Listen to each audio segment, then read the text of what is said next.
In today's show, it's time to look at players who are either underperforming or overperforming and see whether we can get them traded. Michael Bolton.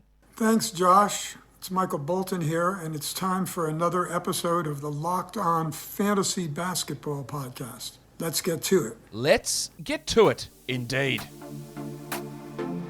You are Locked On Fantasy Basketball, your daily fantasy basketball podcast, part of the Locked On Podcast Network.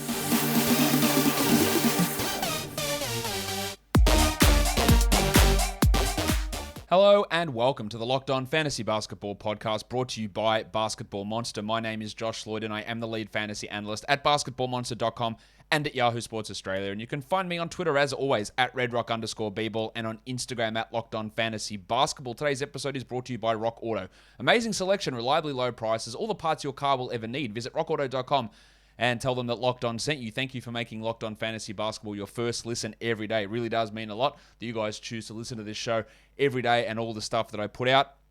We're free, available on all platforms, so tell your friends. Also, we've got a show to cover every team. So if you want to hear about a local take on the Raptors and Scottie Barnes, Locked On Raptors is right there for you, and Sean will take you through all of the Raptors goings on.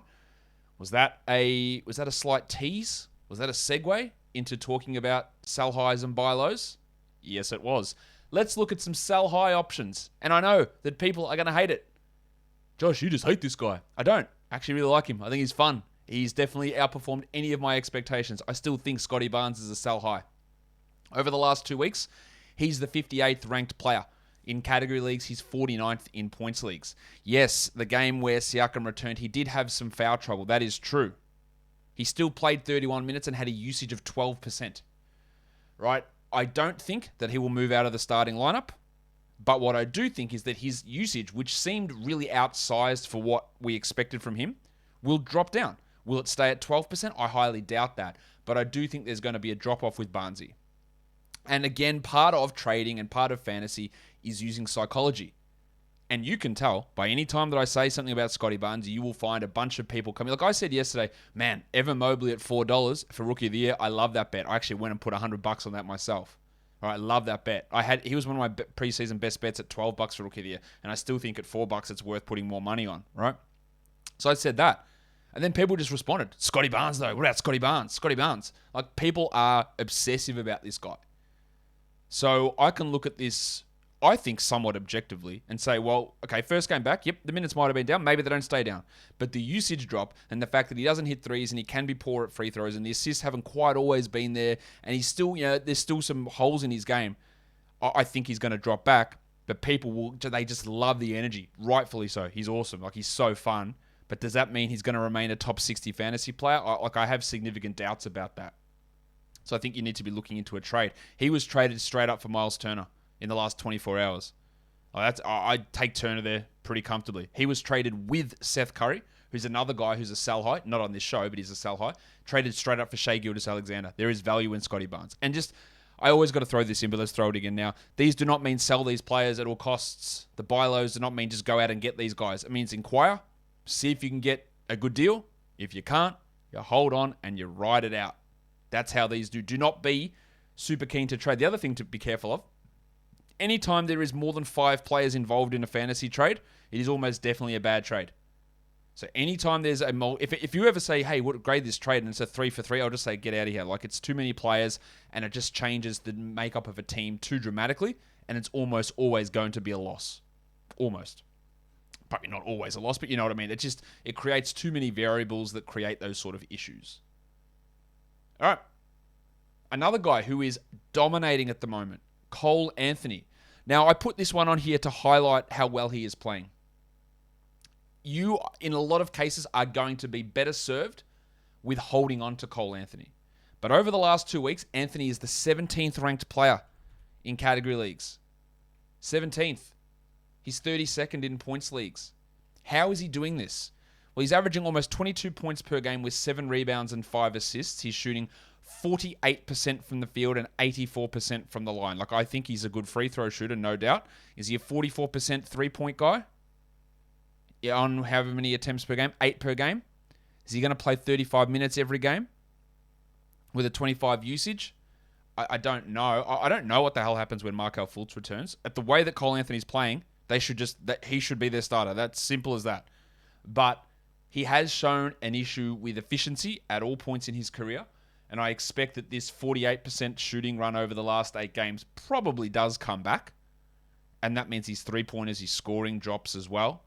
And it probably pushes him into like the 70 type range, not the top 20 range. But, pairing him together with another sell high we just did, and you're going to see this guy's name appear a lot on these shows. It's been interesting. And it's all value is always relative. But Cole Anthony and Scottie Barnes were traded for Luka Doncic. Now, I have my qualms about Doncic in fantasy. I don't think he's a top 5 guy, or that top 3, or top 2, or number 1 pick that people were making him out to be. I didn't think that at the time, and I obviously don't think that now.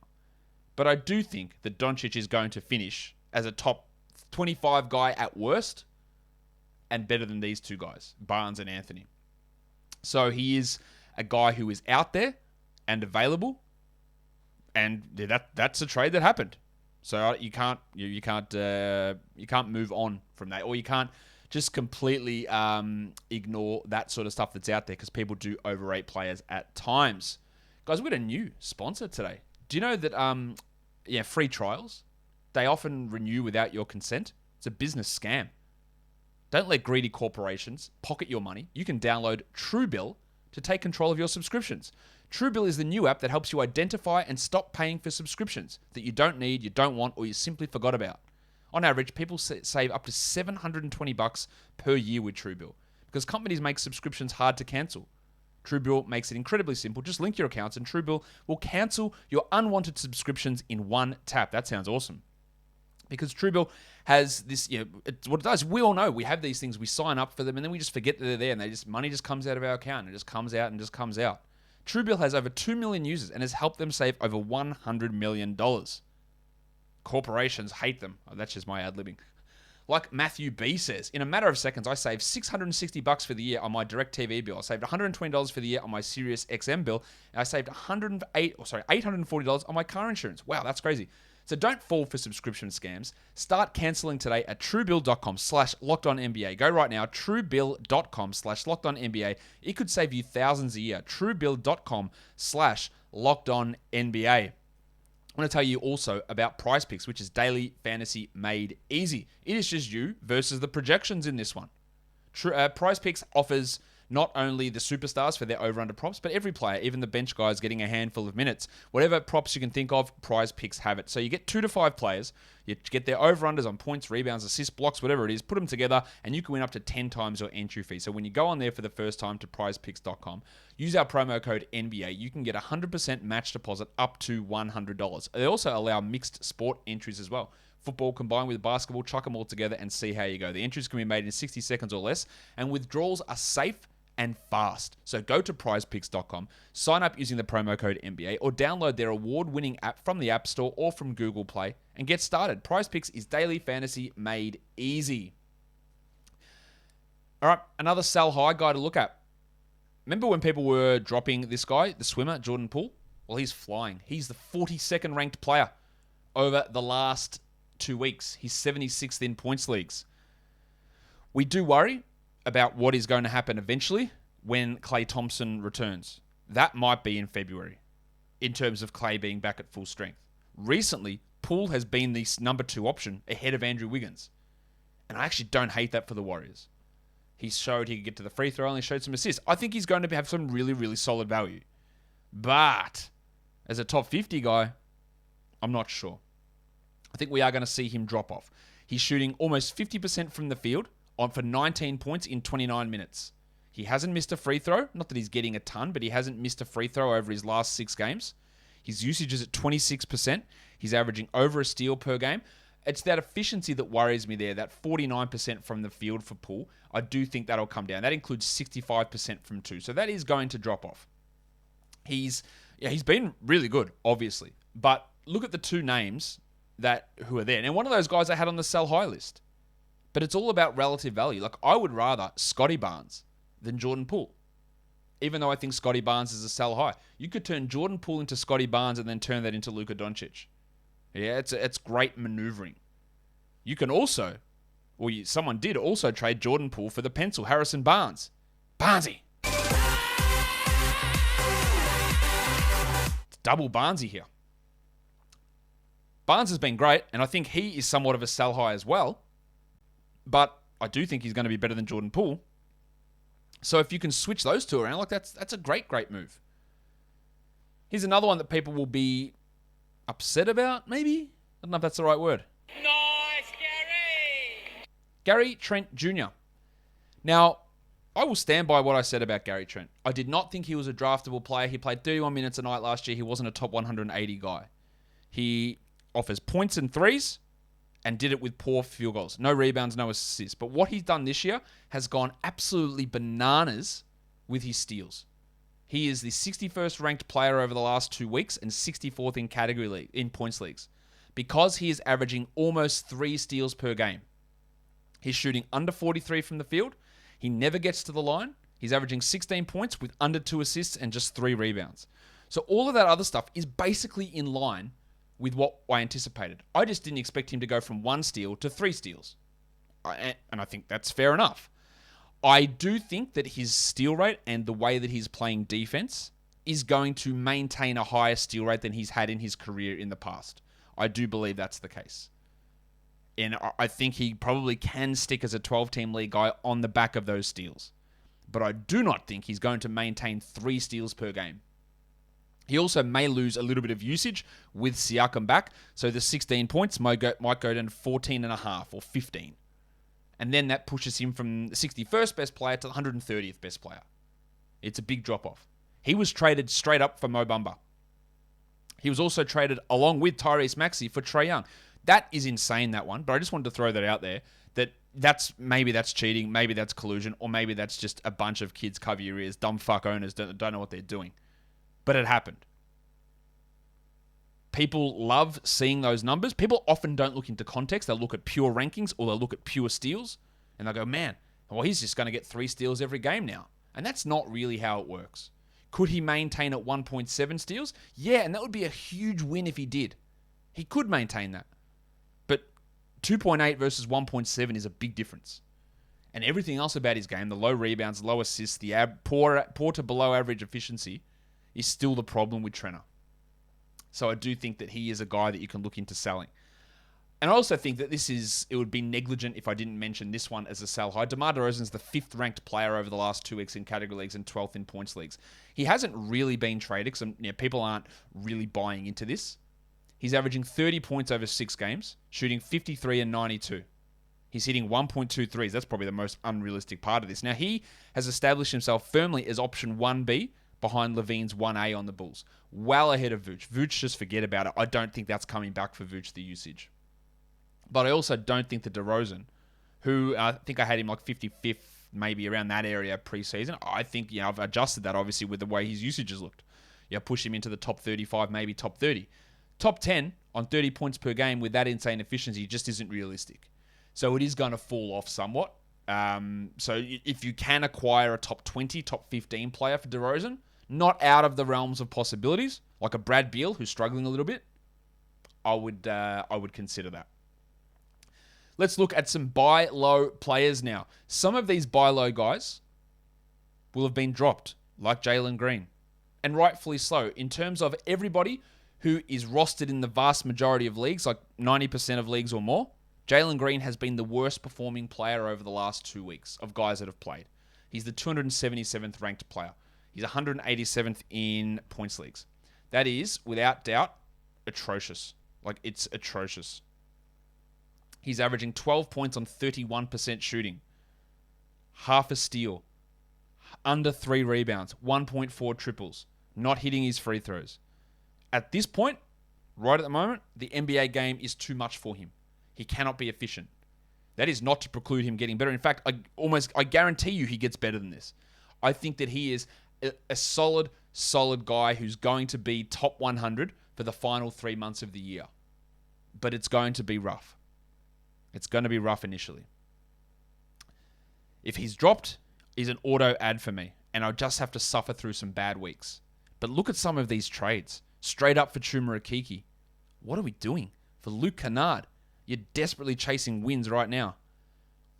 for Ben Simmons and Gary Payton. Simmons, who we don't even know when he's going to play, and Gary Payton, who's getting 17 minutes a night. Yes, Payton's playing well. He's playing better than Jalen Green. But, Jesus Christ. I think that's an interesting one, just the Simmons one in general, because obviously if Simmons plays, he's the best player there, but we just don't know when that's going to happen. So that's an interesting discussion or an interesting decision. But Chuma Akiki for Jalen Green, Luke Kennard, I know Jalen's suffering, but usage and minutes are there and they are not going anywhere. He just needs to go from 31%. If he goes to 41%, he jumps probably 100 spots. He goes to 45% and then bumps the usage up a little bit. And instead of half a steal, gets 1.2 steals. He's pretty good at steals for G League Ignite. In the top 80s right there. Let's look at the next guy. Maximum Derrick. I'm not going to sugarcoat it. I like Derrick White as a player. I think he's quite good. Right, but despite what people think, I don't have agendas for or against players. I have nothing invested in Derrick White at all. He's been bad. He's been really bad the last couple of weeks. Shithouse. He used to be a guy that was hyper efficient. He is not. He is shooting 35% and only 77% from the line. This is a dude who used to have 50% field goals and 80% from the line. He's 147th ranked player in category leagues in the last 2 weeks, 99th in points leagues. He's averaging just 11 points. He's giving us 5 assists, which is great. 1 block, which is great. Just 0.6 steals, that's got room to improve. But there's the improvements there, right? The 35% shooting, even if he doesn't become a 50% guy, which I don't think he does, the 29% from 3 can go to 35. The 35% from the field can go to 43. And that improves his 3-pointers made, his points made, his field goal percentage made. The steals, that can easily go to 1.4. And then that jumps back up into the top 80. People get frustrated with him because of this, and especially after what he shoots 0 of 10 last game. There is value in getting Derrick White. He was traded straight up for Kyle Kuzma. Now, despite the struggles of White, over the course of the season, he is ranked significantly higher than Kyle Kuzma. Kuzma's 135th. White is 90th. We're still a couple of weeks away from Hachimura returning, but White is by far the better fantasy player. But people rebel against Derrick White when he has bad games. Maybe it's because I talk about how much I like him, and that's fine. They can do that if they want. But yeah, there is still value in buying him low. But a buy low does not mean throwing a top 80 player at him. It means throwing a Kyle Kuzma. It means throwing one of your worst 2 guys. 2 of your worst, your worst 2 players. Because I feel good that the steals and the field goal percentage will improve for Derrick White. You know that with so many makes and models of cars these days, it's really, really hard for a chain local auto parts store to stock everything. It's impossible. That's why Rock Auto exists. You don't want to go to one of those stores and pay 30, 50, 70, 100% more for the same parts and then wait for them to order it too. And then they choose this the only brand their warehouse happens to carry. Get out of here. With Rock Auto, an online family business who have been serving do-it-yourselfers for 20 years, you can get all these parts at a much cheaper price. The prices are always reliably low. So whether it's brake parts, tail lamps, motor oil, or even new carpet, Rock Auto has everything you can need. So head to rockauto.com, check out their expansive catalog on the website, put whatever you need into your cart, and then at checkout, in the How Did You Hear About Us box, write Locked On, so that they know that we sent you. Amazing selection, reliably low prices, all the parts your car will ever need, rockauto.com. Let's go on to another buy low. I'm looking at McRae Bridges in Phoenix. It is fair to say that it has not been the best start to the year for Bridges. 109th in category leagues, 140th in points leagues. Now, in points leagues, I do not think that Bridges is a top 100 sort of guy. But in category leagues, I do. He is 96th on the season. He has had 1 steal in his last 5 games. His value comes from being an insane field goal guy, which is stuck. He's at 58%. He's like 64 on 2s. That's been a consistent theme for him. He's averaging 14 points with 3 rebounds and 1.5 assists. So there's some scope for both the points, the 3s made. He's at 1 per game. The rebounds and that to go up. But it's the steals. Like he could be a 1.6 steals guy. And that takes you from 109 to 70 straight away. So we look at steals, which can be such a big influencer of categorical value, that when you're a guy that's so active defensively and still getting a lot of deflections, but the steals aren't coming, when they do come, it's going to bump him straight up. Like he can be had directly for Bogdanovic. Bogdanovic is fine, but I think Bridges' upside is higher. He can also be had, this is a trade that was done, which is insane to me, with Darius Garland for De'Aaron Fox. Now, I could make the argument there, I'm going to put this out there, that Darius Garland could finish this season better than De'Aaron Fox. In fact, I think it's going to happen. So Bridges is basically just a complete throw in there. And that's what I'm talking about with value. You can say, well, that trade won't go down. It did go down. And whether that's a taco league or whatever you want to say, the more to the point is that Bridges was considered an absolute throw-in in that deal. And that's what you need to be looking at. The next guy we look at, Jaron Jackson Jr. He's 103rd over the last 2 weeks, 97th in points leagues. We've seen some flashes of him start to come good. He's averaging just under 25 minutes in the last 6 games, under 13 points, shooting 34%. So there's your number one thing, right? The 34%, that comes up. Even if it comes to 42, there's room to go up. The 25 minutes, yes, foul trouble will be a problem. They've been blown out in a few games as well, but that's going to push up. I think you should be viewing Jaron Jackson as a top 50, top 70 player at worst for this season. He was traded straight up for Montrezl Harrell. Now, Harrell is like a top 35 guy over the last 2 weeks. We are seeing his minutes come down, though. Instead of 32, 33 a game, it's back to 28, 27, 26. So he is going to fall back off. He's playing well, Harrell, but I would much rather have Jackson for the long term.